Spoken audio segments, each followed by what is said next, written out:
जिनके पास किताब मुक़द्दस है वो निकालिए अहद अतीक में से यशवा की किताब,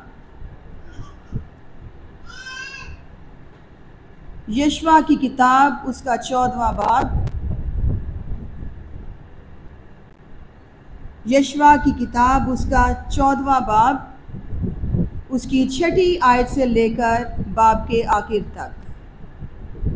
यशवा की किताब उसका 14वां बाब, उसकी 6ठी आयत से लेकर बाब के आखिर तक कलाम पाक में मरकूम है।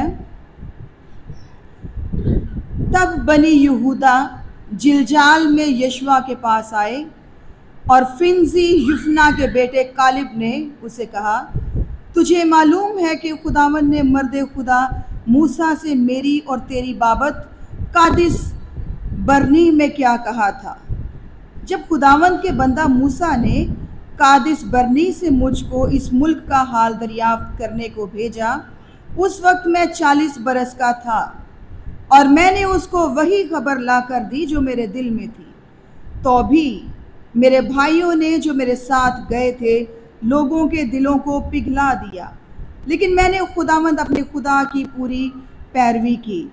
तब मूसा ने उस दिन कसम खाकर कहा कि जिस ज़मीन पर तेरा कदम पड़ा है वो हमेशा के लिए तेरी और तेरे बेटों की मिरास ठहरेगी, क्योंकि तूने खुदावंद मेरे खुदा की पूरी पैरवी की है।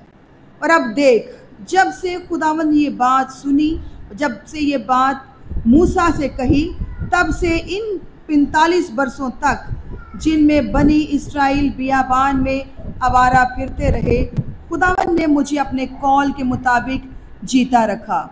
और अब देख, मैं आज के दिन 50 बरस का हूँ और आज के दिन भी मैं वैसा ही हूँ जैसा उस दिन था जब मूसा ने मुझे भेजा था, और जंग के लिए और बाहर जाने और लौटने के लिए जैसी कुव्वत मुझ में उस वक्त थी वैसी ही अब भी है।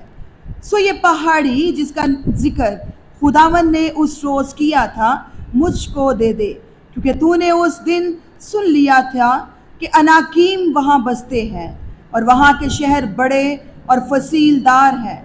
ये मुमकिन है कि खुदावंद मेरे साथ हो और मैं उनको खुदावंद के कौल के मुताबिक निकाल दूँ।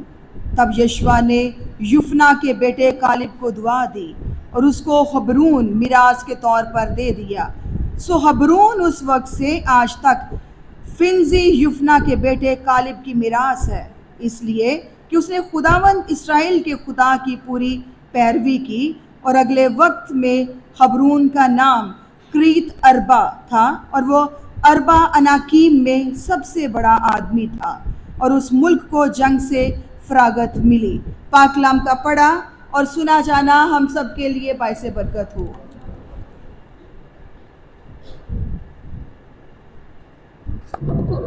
दुआ करेंगे, अपने सरों को हम झुकाएंगे।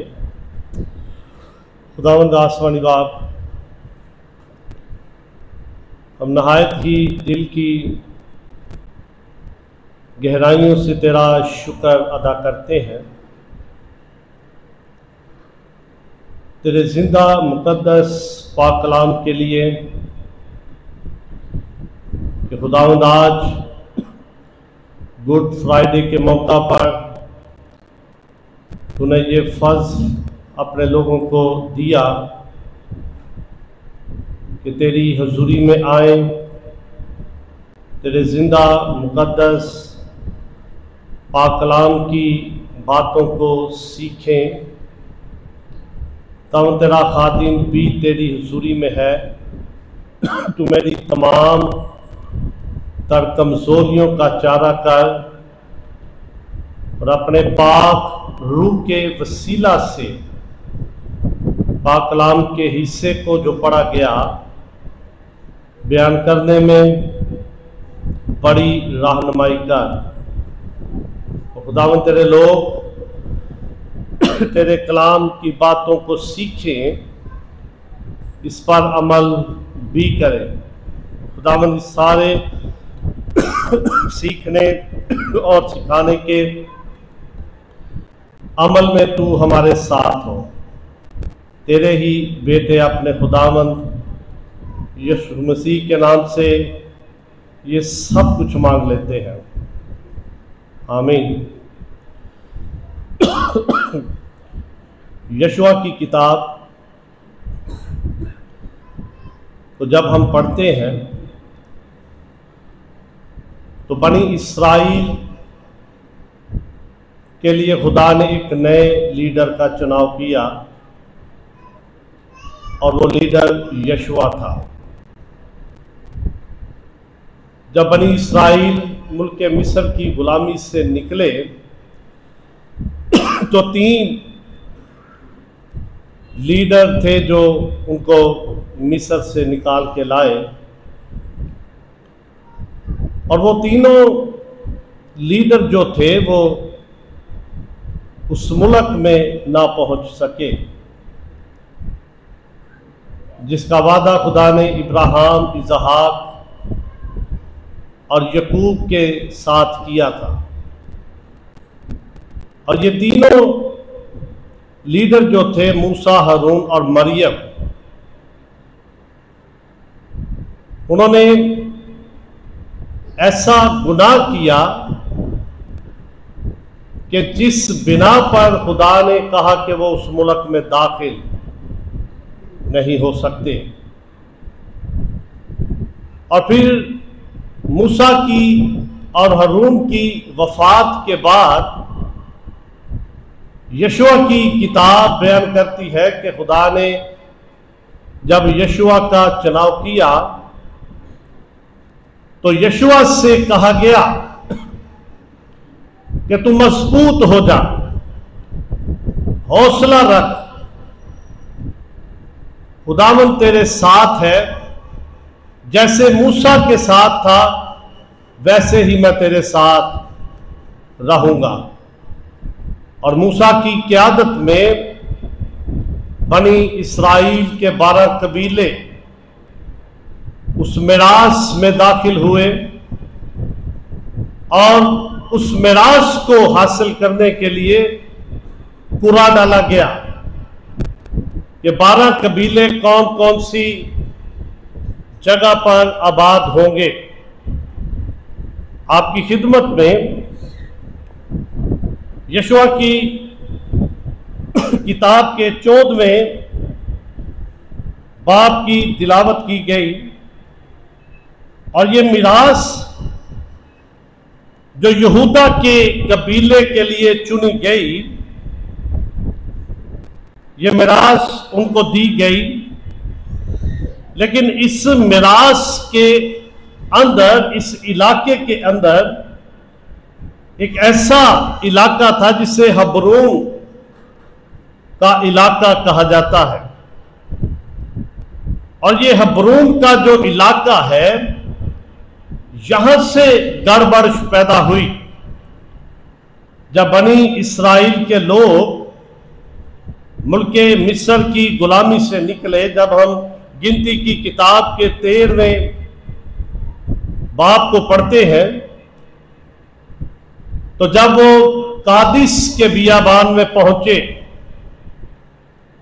सामने मुल्क कनान था जहां पर उन्होंने जाकर आबाद होना था। लेकिन खुदा ने मूसा से कहा कि 12 कबीलों के हिसाब से 12 लोगों का चुनाव कर, जो मुल्क के अंदर जाकर मुल्क को देखें क्या ये वाकई ही ये मुल्क वैसा है जैसा खुदा ने इब्राहिम से कहा था कि वहां दूध और शहद बहता है। 12 लोग उस मुल्क के अंदर गए ताकि उस मुल्क को जांच सके। उस मुल्क के अंदर जब वो गए तो एक पहाड़ उन्होंने देखा, और इस पहाड़ के ऊपर अनाक रहते थे। इस पहाड़ के ऊपर अमालिकी आबाद थे। और गिनती की किताब बड़े वाज़ेह तौर पर बयान करती है कि ये पहाड़ को देखकर ये लोग डर गए।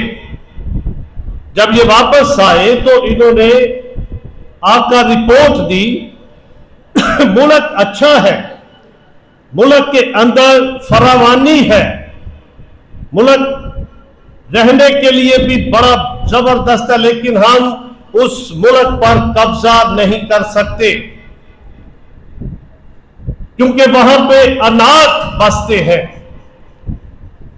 अनाथ का मतलब है लंबी गर्दनों वाले, बड़े जबार, जिन टाइप के लोग। उन्होंने कहा कि हम उनके आगे ऐसे हैं जैसे टिड्डे, कीड़े मकोड़े, और हम उस मुल्क पर कब्जा नहीं कर सकते।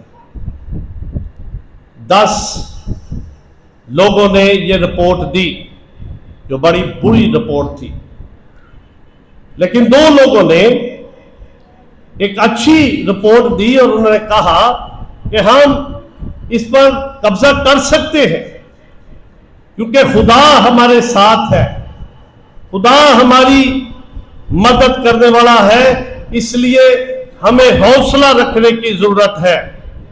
उसमें यशुआ और युफना का बेटा कालिब मौजूद था। अब 40 दिन उन्होंने उस मुल्क का सर्वे किया, उस मुल्क को उन्होंने देखा और 40 दिनों के हिसाब से 40 साल खुदा ने उनको सजा दी कि वो बियाबान के अंदर रहेंगे। खुदा ने यह भी फैसला किया कि मैं इन तमाम लोगों को मार डालूंगा, लेकिन मूसा ने कहा कि लोग क्या कहेंगे, इनका खुदा बर्बादी का खुदा है, इनका खुदा जो है वो कौमों को बर्बाद करता है और उसने अपने लोगों को भी बर्बाद कर दिया। खुदा ने अपना फैसला तब्दील किया। खुदा ने कहा कि ये सारे लोग बियाबान में मारे जाएंगे, और उसी वक्त मर्द मूसा ने 90वां ज़बूर लिखा, 70 वरे 80 वरे आखिर नो फिर भी फना, और जितने 30 साल के लोग, 20 साल के लोग थे, वो सारे मारे जाएंगे। फिर हम गिनती की किताब के जब 19वें बाब को पढ़ते हैं